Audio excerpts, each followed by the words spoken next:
I can't make the numbers out of my head in 2 minutes. Sorry. It's quite an important figure, though, isn't it? Because that's going in to make guns and machinery and tanks and so on to kill Ukrainians. Even Donald Trump seems to have given up on his pal President Putin coming to the negotiating table anytime soon. The talk on both sides of the Atlantic now is of fresh sanctions to undermine the Russian war machine. The European Union is perhaps tougher on this than the Trump administration, and yet the EU still imports an awful lot of natural gas from Russia. Before the invasion, 40% of EU gas imports came from Russia. It's a lot less now, but still considerable. Maybe still 20% of EU gas imports last year, perhaps closer now to 12%. Russian gas by pipeline has been slashed, though some still comes via the Turk Stream pipeline, the only one still operating.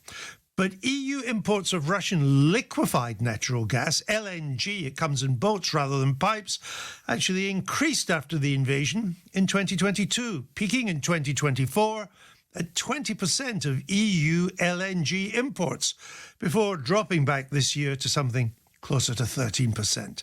Now, it's still a lot of Russian gas to help finance the Kremlin war machine, and the EU doesn't seem to be in a huge rush to cut Russian imports to zero. A new sanctions passage doesn't foresee that happening before early 2027. Let's speak to Anne-Sophie Corbeau, a research scholar at the Centre on Global Energy Policy at Columbia University School of International and Public Affairs. Anne-Sophie Corbeau, what's the EU's reason? What's its excuse for still buying so much Russian gas? Thank you very much. And I think you have perfectly summarized the current situation.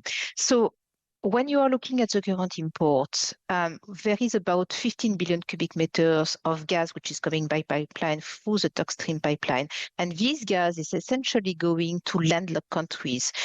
These landlocked countries, in particular Slovakia and Hungary, well, on one side you can say, okay, they're closer to Russia, but at the same time they are really landlocked. And in order to make sure that these countries can actually replace that Russian gas, which used to come by pipeline, well, you need to have all this infrastructure in place. And crucially, we need a gas feed in Romania, which is going to start in 2027, as well as all the LNG import infrastructure and the pipelines which are going to connect this LNG import infrastructure to these landlocked countries. For example, there is an existing LNG import terminal in Croatia, which is going to be doubled in terms of import capacity, and you need also to have the corresponding infrastructure to send the gas to Slovakia and Hungary. And there are also examples, similar examples in Greece going up to Central Europe and also from Poland. So it's a tedious work, and which explains why we haven't completely replaced all the Russian pipeline gas. On LNG, that's as the you pipeline. mentioned, because On of the LNG, sanction, we didn't used to take Russian LNG at all. And America's got plenty no, of we LNG. used to. Qatar, but we didn't take very much. Most of the gas came by pipeline. But now we're taking a lot of Russian LNG. Why? Well, the thing is that it has increased slightly between 2021 and 2024, mostly because there were some new facilities, smaller facilities, which were coming online, and also because, well, it's economics 101. These LNG facilities, the main one, which is supplying the European market, is actually very close to Europe. And on its way, the LNG in any case was transshipped in Europe. It could have the possibility to stay in Europe or to continue to other markets. The thing is, the European market in terms of prices was much more interesting. So this is, among other things, why the LNG stayed in Europe. It was not sanctioned until now. And there was always this concern that, if you were to sanction it, especially up to this year, that could actually create more problems to Europe than solutions. What you have to understand is that between 2021 and this year, there has not been that much of additional LNG, liquefied natural gas, coming to the market. This year, we're finally starting to see the situation improving. Finally, because as you mentioned, there is additional LNG coming from the US. Next year, there will be more LNG coming from the US, more LNG coming from Qatar. And that's why the EU has been working in sequence in order to progressively get rid of this Russian gas. So 2027 is going to be the end of Russian LNG. 2028 is going to be the end of Russian pipeline gas and all Right. Russian gas coming to Europe. But that'll be 5 years after the invasion of Ukraine. 5 years before the European Union stops importing Russian gas, the revenues of which go into the coffers of the Putin war machine. People will just wonder, what's the point of sanctions if you're pouring all this money into the Kremlin?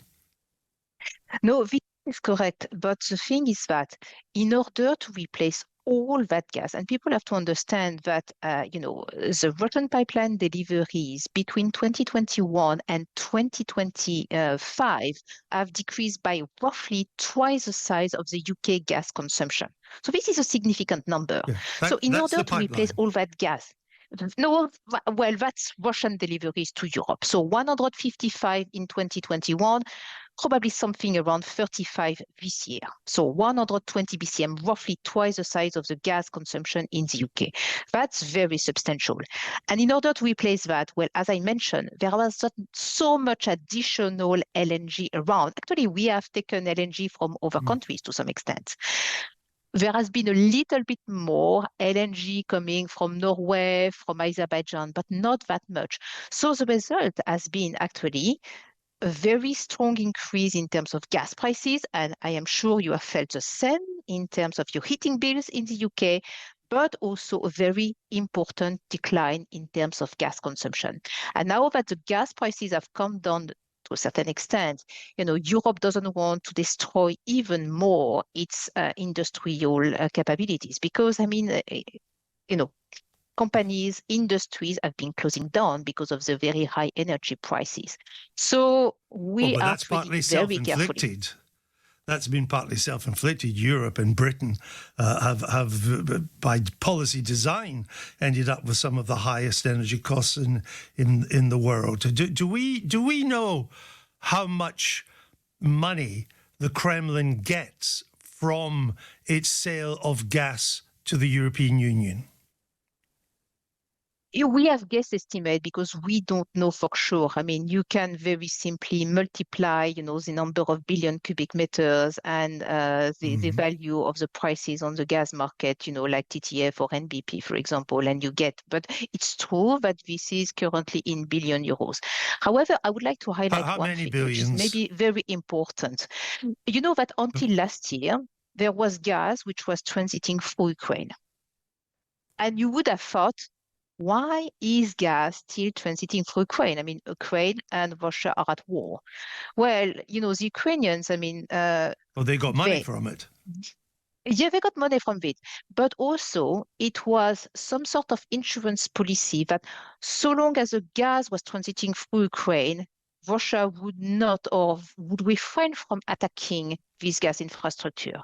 Now that the transit has stopped, you can see that gas production facilities in Ukraine are being attacked. And this is very important because, this winter can be very, very challenging for the Ukrainian population because up to 60% of the production capabilities have been impacted by Russian attacks. So, you have to understand the whole picture. I'm not saying that this is good, that we are still importing Russian gas.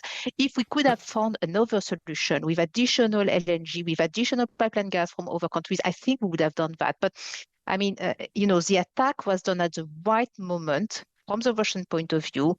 And for Europe, it has been very difficult to find additional and other supplies, whether this is pipeline or LNG. But now that, No, all I'm this still LNG not is sure. coming Let me to the just ask market. you this, because you didn't answer the question last time.